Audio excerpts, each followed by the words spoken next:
Hello everyone, welcome to back MC study CSS platform. I hope you are doing well. आज के जो हमारे topics हैं बहुत ज़्यादा इंपॉर्टेंट टॉपिक्स हैं। बेसिकली जो ओपिनियंस हैं, एडिटोरियल्स हैं, आर्टिकल्स हैं, जो हमारे पाकिस्तान अफेयर्स, करंट अफेयर और इंटरनेशनल रिलेशंस के लिए बहुत ज़्यादा इंपॉर्टेंट है यहाँ पर। ठीक है, यहाँ पर जो नेशनल लेवल के ऊपर है, चाहे रीजनल लेवल के ऊपर है, चाहे ग्लोबल लेवल के ऊपर जितनी भी डेवलपमेंट्स हो रही हैं उनको भी हम यहाँ पर डिस्कस करेंगे। आज के जो आर्टिकल्स हैं या ओपिनियंस हैं वो काफ़ी यहाँ पर हेल्पफुल होने वाले हैं आपके एग्जाम के लिए। तो आज जो हम एनालिसिस करने वाले हैं बहुत इंपॉर्टेंट है। आई नो वेरी वेल कि हमारा जो एग्जाम है सीएसएस का अराउंड द कॉर्नर है। अभी आपके ऊपर प्रेशर भी है, बर्डन भी है बहुत सारा, लेकिन यहाँ पर चीज़ों को, या मैं पहले भी बताता हूँ कि जो आपने फोकस्ड रहना है, एक तो अपने नॉलेज को पॉलिश करना है, उसके बाद अपने चीज़ों को रिवाइज करना है और समराइज करने की कोशिश करनी है। उसके बाद सबसे इंपॉर्टेंट चीज़ यहाँ पर राइटिंग प्रैक्टिस। डेली आप जो है यहाँ पर एवेल्युएशन भी करवा रहे होंगे, मॉक टेस्ट सीरीज भी दे रहे होंगे, लेकिन इसके साथ एक इंपॉर्टेंट चीज़ यहाँ पर ये आती है कि आपका एनालिसिस बहुत ज्यादा मैटर करता है। अब ये देखें, कंपटीशन 2 या 3 हजार वाला नहीं रहा, अब कंपटीशन वाकई बढ़ चुका है, क्योंकि अब जो है यहाँ पर बहुत सारे कह ले के जितना भी मटेरियल है वो हर एस्पिरेंट्स को ऑलमोस्ट जो है यहाँ पर एक्सेस मिल जाती है, ऑनलाइन है, चाहे चाहे आपका फिजिकल है। तो यहाँ पर अगर देखा जाए तो बहुत इंपॉर्टेंट है यहाँ पर आपका एनालिसिस जो है यहाँ पर मैटर करता है। यहाँ पर तो राइटिंग प्रैक्टिस तो आपकी बहुत जो है वो अच्छी होनी चाहिए। उसके बाद साथ साथ का आपका एनालिसिस वो भी अच्छा होना चाहिए। तो इस चीज को यहाँ पर हम डेवलप करेंगे आज अपने टॉपिक्स को। यहाँ पर सबसे पहले हम यहाँ पर देखते हैं कौन कौन से हमारे, ठीक है।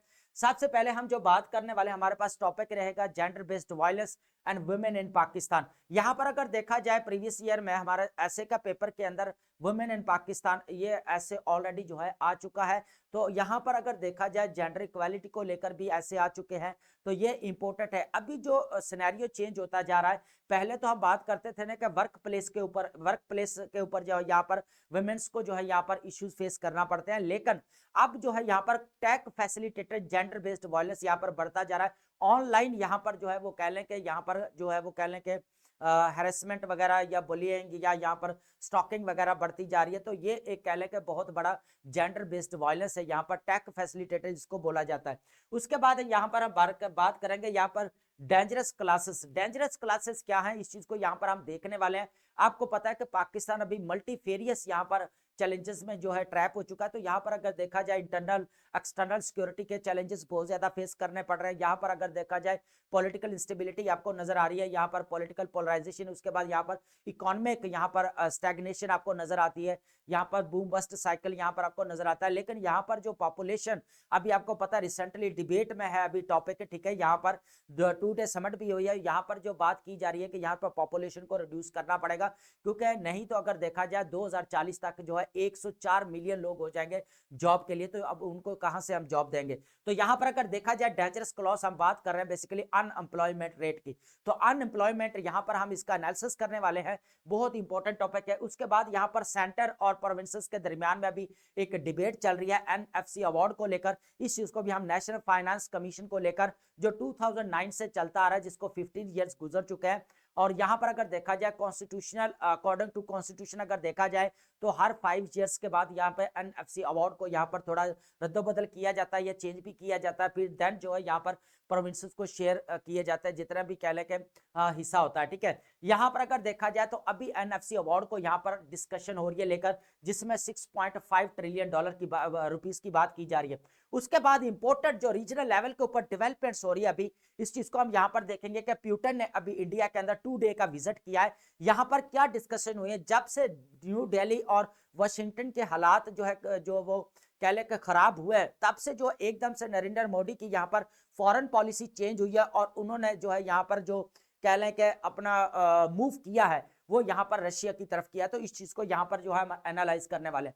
सबसे पहले हम यहाँ पर देखेंगे जेंडर बेस्ड वायलेंस, ठीक है। अभी आपको बता दूं कि यहाँ पर 16 डेज यहाँ पर जो है basically activism against gender based violence यहाँ पर मनाया जा रहा है, ठीक है। 16 डेज ये आपका 10 दिसंबर तक रहेगा। 10 दिसंबर जो है आपका ह्यूमन राइट्स डे बनता है, ठीक है, ह्यूमन राइट्स डे बनता है। तो यहाँ पर अगर देखा जाए 16 डेज जो है यहाँ पर जो है मनाया जा रहा है जेंडर बेस्ड वायलेंस के अगेंस्ट, ठीक है। अब यहाँ पर बात की जा रही है, ये 25 नवंबर से लेकर international day for elimination of violence against women तो यहाँ पर टिल कह लें कि 10 दिसंबर तक जो है इसको मनाया जाता है। तो ये इंपॉर्टेंट है, यहाँ पर 15 डेज या 16 डेज इसको मनाया जाता है।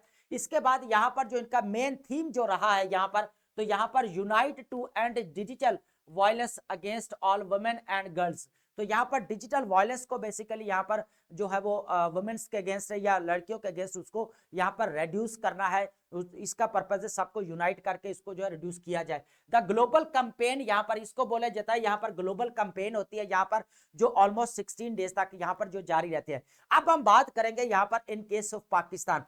अगर यहाँ पर देखा जाए तो पाकिस्तान के अंदर अगर देखा जाए वुमेन्स को यहाँ पर बहुत सारे चैलेंजेस का यहाँ पर सामना करना पड़ता है। तो यहाँ पर अगर देखा जाए प्रीवियस ईयर में मैंने पहले भी बताया है कि यहाँ पर जो है ऑलरेडी ऐसे इसके ऊपर आ चुका है वुमेन्स को लेकर। यहाँ पर ऑलरेडी आपको पता है जेंडर के ऊपर भी यहाँ पर ऐसे आ जाए, लेकिन जेंडर स्टडी के सब्जेक्ट में ये बहुत ज्यादा इंपॉर्टेंट है। टैग यहाँ पर फैसिलिटेटेड जेंडर बेस्ड वायलेंस जो बढ़ रहा है, इस चीज को यहाँ पर देखेंगे। ये जितना भी एनालिसिस ये जेंडर स्टडीज वाले जितने भी है उनके लिए बहुत ज्यादा इंपॉर्टेंट है और ऐसे के पॉइंट ऑफ व्यू से ये बहुत ज्यादा इंपॉर्टेंट है। अगर यहाँ पर बात की जाए 90% ऐसी वीमेन्स है जो डोमेस्टिक वायलेंस का शिकार है, यहाँ पर जो घरेलू जो काम करती हैं यहाँ पर या घरों में रहती है, तो यहाँ पर अगर देखा जाए उनको पे नहीं किया जाता। तो ये चीज सबसे बड़ी यहाँ पर नजर आती है। उनको कोई ना कोई जो है किसी ना किसी डायरेक्टली या इनडायरेक्टली उनको किसी न किसी इशू में जो है वो किसी न किसी इशू को यहाँ पर फेस करना पड़ता है और उनकी यहाँ पर तादाद जो है यहाँ पर 90% यहाँ पर शो की जाती है।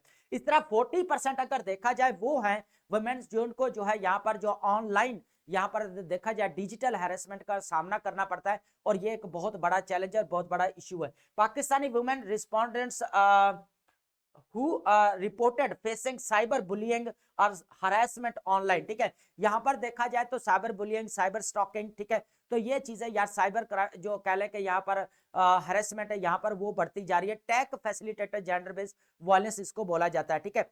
अब ये चीज है। उसके बाद अगर बात की जाए 65% ऐसी वुमेन्स है जो बेसिकली यहाँ पर रिपोर्ट ही नहीं करती, क्योंकि यहाँ पर सेल्फ रिस्पेक्ट की वजह से वो फिर यहाँ पर नहीं करती और चुप करके बैठ जाते। तो यहाँ पर अगर देखा जाए ये तीनों अदादो शुमार अगर स्टैट्स बता रहे हैं जो, तो वुमेन्स को यहाँ पर कितने यहाँ पर इश्यूज फेस करना पड़ रहे हैं।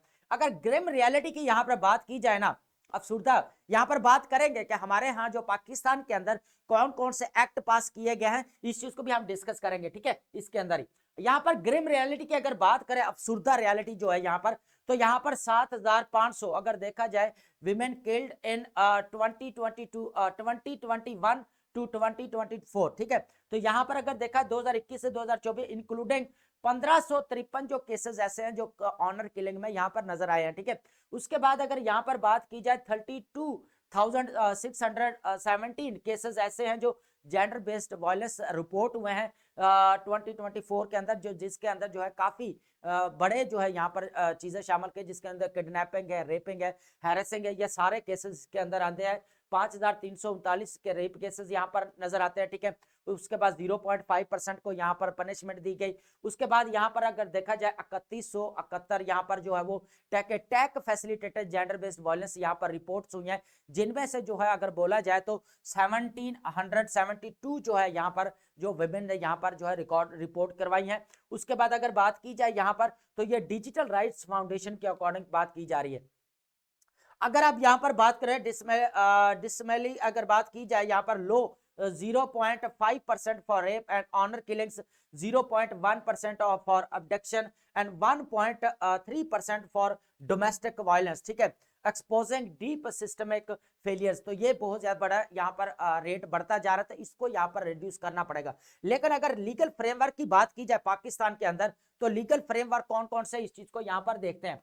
अब यहाँ पर अगर देखा जाए according to constitution of Pakistan 25 and 34, तो ये बिल्कुल इक्वालिटी की बात करता है, विमेन और जो मेन और विमेन जो दोनों के दरम्यान में इक्वालिटी की बात करता है, forming foundation of anti gender based effort, और यहाँ पर जो है जितने भी जेंडर बेस्ड वायलेंस हो रहे हैं उनको रिड्यूस करने के लिए भी यहाँ पर जो है काफी काम किया गया। लेकिन स्पेशल लेजिस्लेशन की अगर बात की जाए तो फेडरल डोमेस्टिक वायलेंस एक्ट जो पास किया गया है 2020 के अंदर, इसको पास किया गया है। उसके बाद यहाँ पर Punjab protection of women act 2016 के अंदर पास किया गया यहाँ पर।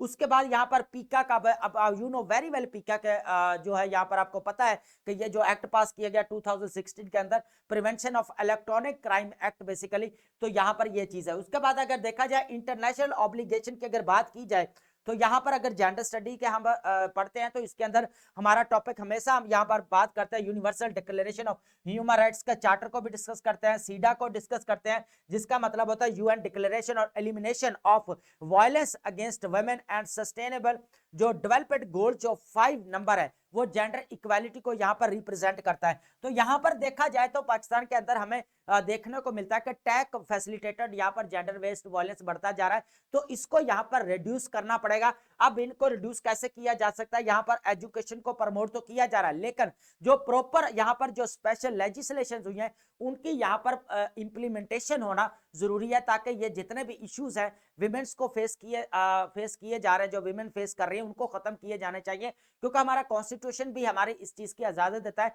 कि वुमेन और मैन जो है वो इक्वल है और उनको भी राइट्स है पूरे इक्वल। ठीक है, तो यहाँ पर अगर देखा जाए तो इस चीज को यहाँ पर जो है वो जेंडर बेस्ड वायलेंस को यहाँ पर रिड्यूस करना चाहिए। ठीक है, ये इंपॉर्टेंट चीज है यहाँ पर। ठीक है, अब हमारा नेक्स्ट जो है डेंजरस क्लास, इंपॉर्टेंट ये हमारे पास है, यहां पर हम बात भी करेंगे एलिट कैप्चर को डिस्कस करेंगे, यहाँ पर स्पेक्यूलेटिव वेंचर्स को डिस्कस करेंगे जिसकी वजह से जॉब सिक्योरिटी नहीं हो पा रही। अब हम यहाँ पर देखेंगे डेंजरस क्लास की जो बात की जा रही है।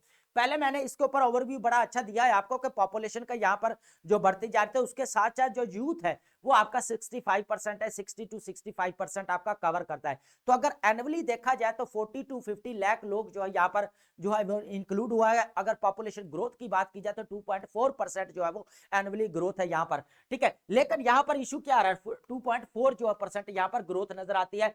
42 कह लें कि 50 लाख जो लोग यहाँ पर एनुअली जो है यहाँ पर इंक्रीज हो रहे हैं। अगर यहाँ पर देखा जाए 2040 तक अगर देखा जाए तो 104 मिलियन लोगों को यहाँ पर जॉब की रिक्वायरमेंट होगी। 104 मिलियन लोगों को तो कहां से जॉब यहाँ पर देंगे, तो यहाँ पर इंपॉर्टेंट है कुछ चीजें यहाँ पर वो करनी पड़ेगी, जैसे स्किल्ड एजुकेशन है, यहाँ पर स्टेम एजुकेशन है, science technology engineering and mathematics या मैनेजमेंट भी बोला जाता है उसको, तो यहाँ पर इंट्रोड्यूस करवानी पड़ेगी। ये इंपॉर्टेंट चीज है यहाँ पर।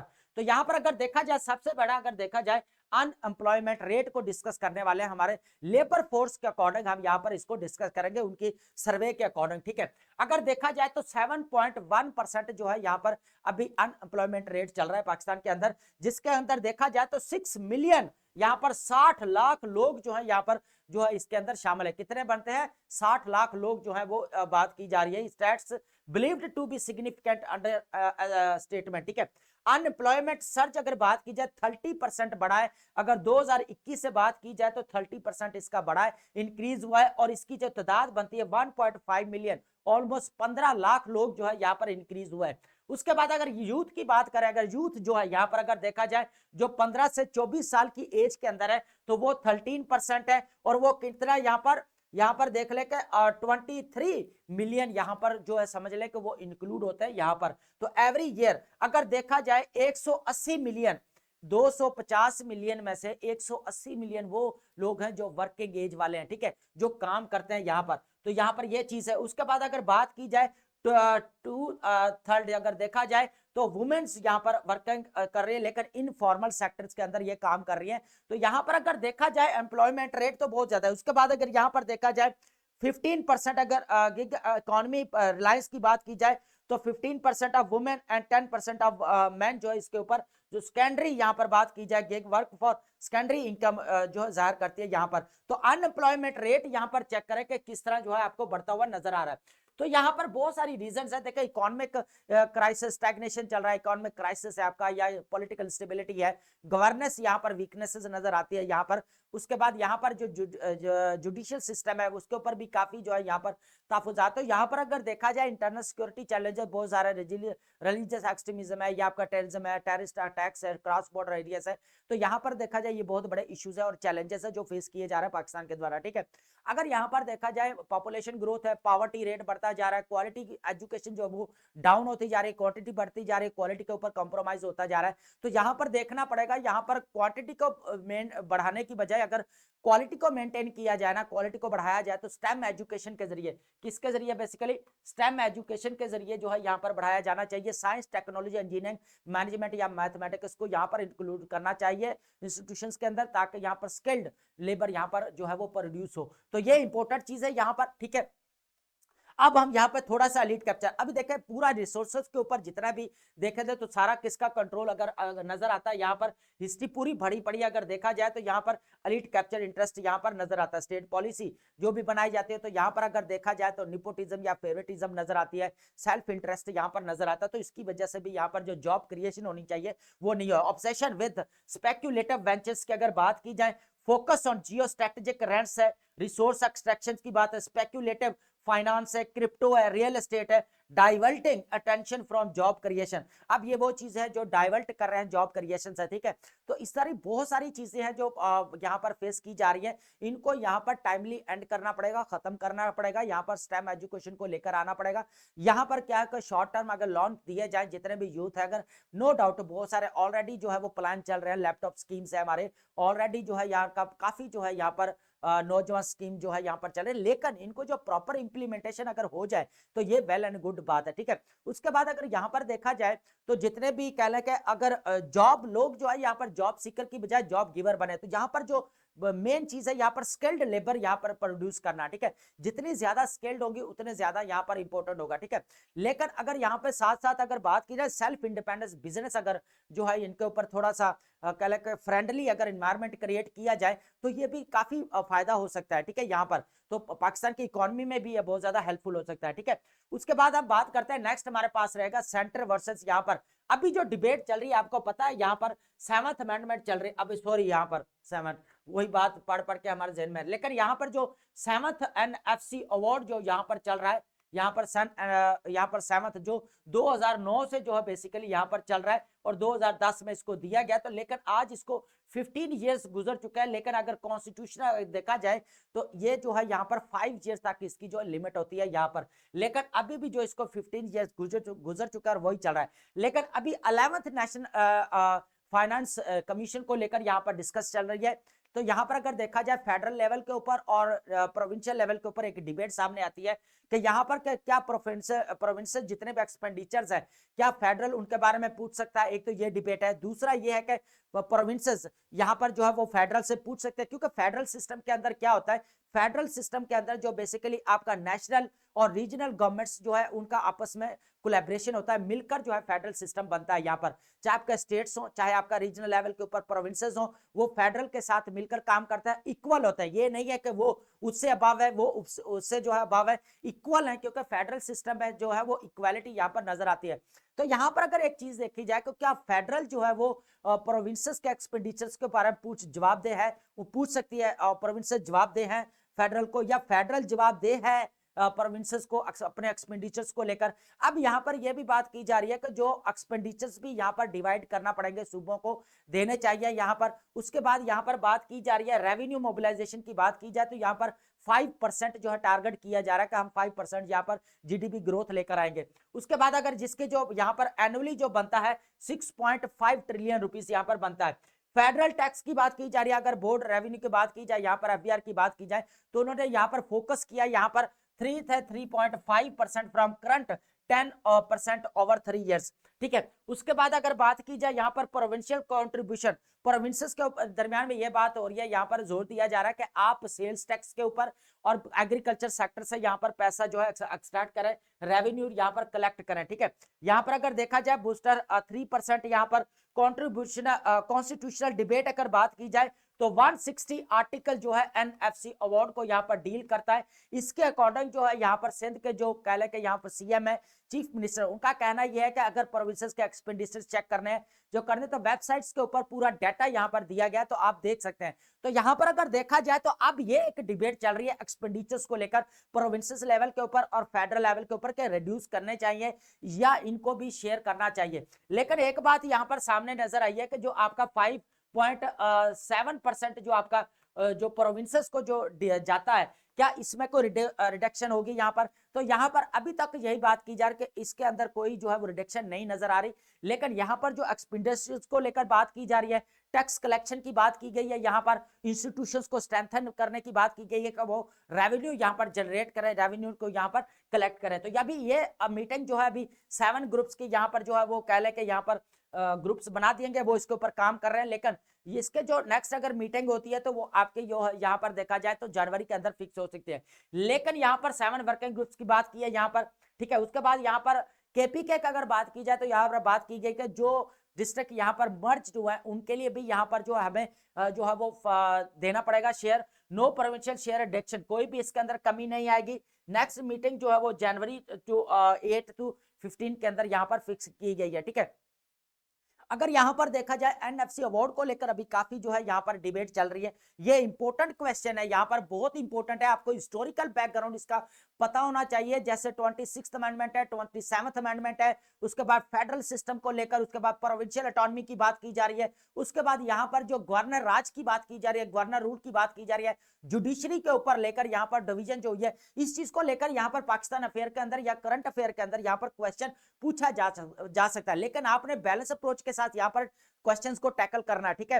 पर्सनल नहीं लेना, ना इमोशनल होना है, ना हार्श होना, ठीक है। बैलेंस अप्रोच के साथ अपना जो है यहाँ पर क्वेश्चन आपने अटेम्प्ट करना है। अब यहाँ पर बात की जाए प्यूटन, ये एक रीजनल लेवल के ऊपर नई डेवलपमेंट्स हुई है, यहाँ पर देखने को मिला। आपको पता है कि वर्ल्ड ऑर्डर जो यहाँ पर चेंज हो रहा है, वर्ल्ड यहाँ पर डायनामिक्स जो चेंज होता है नजर आ रहा है, रीजनल लेवल के ऊपर है चाहे हमारे ग्लोबल लेवल के ऊपर है। अभी आपको पता है यहाँ पर कि प्यूटन जो है, व्लादिमीर पुतिन जो है यहाँ पर रशिया के, उन्होंने इंडिया के अंदर अभी 2 डे विजिट किया है, ठीक है। अभी भी वो उधर ही है। लेकिन यहाँ पर बात की जा रही है जो वॉशिंगटन और न्यू दिल्ली के, अभी आपको पता है यहाँ पर जो रिलेशंस है वो काफी खराब चल रहे हैं यहाँ पर। इसके बाद यूएसए के अंदर जो अभी वॉशिंगटन के अंदर जो अभी कह लें कि एक टेरर अटैक की जो बात की जा रही है, तो यहाँ पर जो इमिग्रेशन जो है यहाँ पर रिस्ट्रिक्शंस बहुत ज्यादा लगाई जा रही है और 19 कंट्रीज को यहाँ पर रिस्ट्रिक्ट किया गया। तो ये भी चैलेंज है यहाँ पर जो है वो हालात क्यों खराब रहे बेसिकली न्यू दिल्ली और वॉशिंगटन के, उसकी वजह यहाँ पर ये नजर आती थी ट्रंप ने के अकॉर्डिंग टू ट्रंप ये कहा गया कि यहाँ पर जो न्यू दिल्ली ने यहाँ पर क्या किया है कि जो दुनिया में अगर देखा जाए गुड्स एंड सर्विसेज पर सबसे ज्यादा टैरिफ इंडिया ने लगाया है। सॉरी, अगर यहां पर देखा जाए अब इंडिया ने भी इस चीज का फायदा उठाया कि अब जो है यूएसए और चाइना की ट्रेड वॉर लगी हुई, तो मैं अपना जो है यहाँ पर काम निकाल लूं। लेकिन ट्रंप की जो पॉलिसी डिप्लोमेटिक और ट्रेड को बढ़ाना, तो यहाँ पर उसने ये देखा कि ये जो है यहाँ पर टैरिफ ज्यादा लगा, तो उन्होंने यहाँ पर 25% to 50% टैरिफ लगा दिया। अब उन्होंने क्या किया, एक और रीजन देखी कि आप लोग क्या कर रहे हो, रीजनलाइजेशन को बढ़ा रहे हो। क्या कर रहे हो, रीजनलाइजेशन को बढ़ा रहे हो। अब ब्रिक्स के दोनों मेंबर है, कह ले कि ये ब्राजील तो है, ये अपने 5 कंट्रीज है, अपने ब्राजील है, रशिया है, चाइना है, ठीक है, इंडिया है अपना, और उसके बाद यहाँ पर बात की जाए अपना और है साउथ अफ्रीका।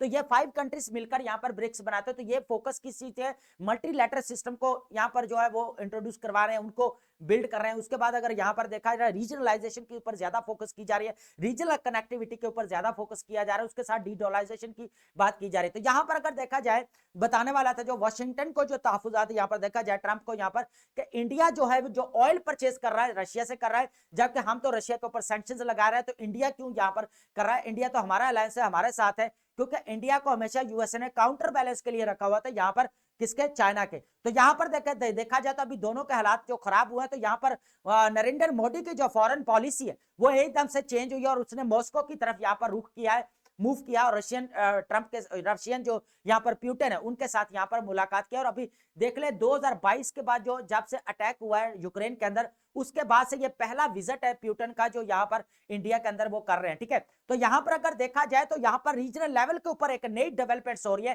कि नरेंद्र मोदी ने किस तरह अपनी पॉलिसी को चेंज किया है। मैंने बात की थी यहाँ पर इमिग्रेशन रिस्ट्रिक्शंस की। अब इंडिया को यह लग रहा है कि यहाँ पर जो है यूएसए के अंदर इमिग्रेशन रिस्ट्रिक्शंस बढ़ रही है, तो हमें यहाँ पर क्या करना पड़ेगा, बेसिकली इनको जो है अपने हालात को ठीक करने का रशिया की तरफ मूव करना पड़ा, मॉस्को की तरफ। अब मॉस्को को यहाँ पर व्लादिमीर पुतिन को यहाँ पर चाहिए ऑलमोस्ट 31 जो है यहाँ पर लाख लोग चाहिए अपने स्किल्ड। तो ये भी एक चीज है। अगर यहाँ पर बात की जाए प्यूटन एंड विजिट सीन कह ले के tight rope work for Modi, अगर यहाँ पर बात की जाए, हमें यहाँ पर ये नहीं है कि नरेंद्र मोदी खुद जो है एयरपोर्ट रिसीव करने गए, हमें ये चीज नहीं है। हमने यहाँ पर ये चीज देखना है कि ग्लोबल टेंशन जो बढ़ रही है, इसके अंदर इंडिया अपनी पॉलिसी को कैसे लेकर चल रहा है। अगर president Vladimir Putin new Delhi threats India into complex. यहाँ पर अगर बात की जाए इंटरनल, अगर इंडियन का देखा जाए तो ऑपोजिशन के ऊपर काफी तहफुजात उनको नजर आते हैं। वो उन्होंने कहा कि यहाँ पर नरेंद्र मोदी ने ऑपोजिशन से मिलने से इनकार कर दिया, यहाँ पर नहीं मिलना। यहाँ पर राहुल गांधी के यहाँ पर जो रिमार्क्स है। बैलेंसिंग एक्ट की बात की जाए, India facing tense tight of between Russia and western nations, ठीक है। अभी आपको पता है कि रशिया के ऊपर पूरा जो यूरोपीय यूनियन है और यहाँ पर जो है वो कह लेकर वेस्टर्न कंट्रीज है, जितना भी यूएसए ने यहाँ पर ऑयल और ट्रेड की बात करें less than 2%, India Russia oil purchase and search 40% last year, ठीक है। अब यहाँ पर देखें कि इनका लेबर मोबिलिटी की यहाँ पर बात की गई है कि यहाँ पर 3.1 मिलियन जो है यहाँ पर रशिया को रिक्वायर है स्किल्ड लोगों की। तो यहाँ पर एक बात ये भी की जाएगी, स्किल्ड लोगों को इंडिया चाहता है कि यहाँ पर रशिया के अंदर भेजा जाए due to immigration restriction by USA. तो यहाँ पर अगर देखा जाए तो ये यहाँ पर डेवलपमेंट्स हुई, अभी 2 डे का विजिट है और नई डेवलपमेंट्स हुई है। इसके बाद जो नेक्स्ट होता है क्या, इस चीज को यहाँ पर देखेंगे। अब यहाँ पर ट्रंप जो है अपनी पॉलिसी को यहाँ पर चेंज करेंगे। अब हम देखते हैं, हमारे पास इंपोर्टेंट वर्ड है हमारे आज के, इसको डिस्कस करते हैं वन बाय वन। सबसे पहले, ठीक है, यहां पर अगर देखा जाए वर्ड हमारे पास है क्यूरेटिंग। क्यूरेटिंग का मतलब होता है सिलेक्टिंग और ऑर्गेनाइजिंग केयरफुली, इंतखाब और तरतीब देना, ठीक है, ऑर्गेनाइज करना, ठीक है, मैनेज करना सिनोनिम बनता है। कोराइजन का आपको ऑलरेडी पता है कि फोर्सिंग समवन थ्रू प्रेशर, किस जोर जबरदस्ती करना, ठीक है, प्रेशर देना, फोर्स करना। कंपल्जन, ये यहाँ पर क्या है हमारे पास सिनोनिम्स है। इनफिल्ट्रेशन, इनफिल्ट्रेशन इंपॉर्टेंट वर्ड है यहाँ पर। इनफिल्ट्रेशन का मतलब है सीक्रेटली जो है कहीं पे घुस जाना, ठीक है, एंट्री करना। पेनिट्रेशन का मतलब है घुस जाना, ठीक है, खुफिया दाखला करना। पेनिट्रेशन है, इंट्रूजन है, ये दोनों इंपॉर्टेंट है यहाँ पर सिनोनिम्स, इनको लाजमी नोट डाउन करने आपने। उसके बाद अगर बात की जाए बिग विग्स, बिग विग्स काफी टाइम जो एग्जाम के अंदर आता भी रहा है। इंपॉर्टेंट इन्फ्लुएंशियल पीपल, ठीक है, बड़े लोग या बाअसर अफराद, वीआईपीस या इन्फ्लुएंशियल्स को बोला जाता है बिग विग्स, ठीक है। प्यूनिटिव, प्यूनिटिव किसको बोला जाता है, इंटेंडेड एज ए पनिशमेंट, ठीक है, ताजीरी या सजा देने वाला, ठीक है, डिसिप्लिनरी या पैनल को बोला जाता है। उसके बाद अलाइशिप का मतलब होता है इत्तेहादी को बोला जाता है, सपोर्ट फॉर मार्जिनलाइज्ड ग्रुप, ठीक है, साथ देना या इत्तेहाद हिमायत, सपोर्ट करना, सोलिडेरिटी, ठीक है। उसके बाद यहाँ पर इंपॉर्टेंट वर्ड हमारे पास नजर आ रहा है, इसको हम यहाँ पर डिस्कस करेंगे, ठीक है। प्रीकैरिटी, ये बहुत ज्यादा इंपॉर्टेंट वर्ड है, प्रीकैरिटी, ठीक है, इसको हम यहाँ पर डिस्कस करेंगे।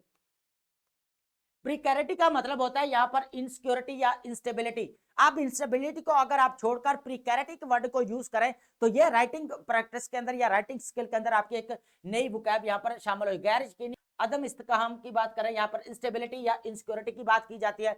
अबडक्शन का मतलब होता है यहाँ पर किडनैपिंग या टेकिंग अवे बाय फोर्स, अगवा कर लेना, जबरदस्ती, किडनैपिंग या सीजर को बोला जाता है। ब्लू कॉलर किसको बोला जाता है, ब्लू कॉलर बेसिकली उनको बोला जाता है मैनुअल लेबर को, जो हाथ से काम करने वाले मजदूर होते हैं, लेबर क्लास या वर्किंग क्लास को बोला जाता है।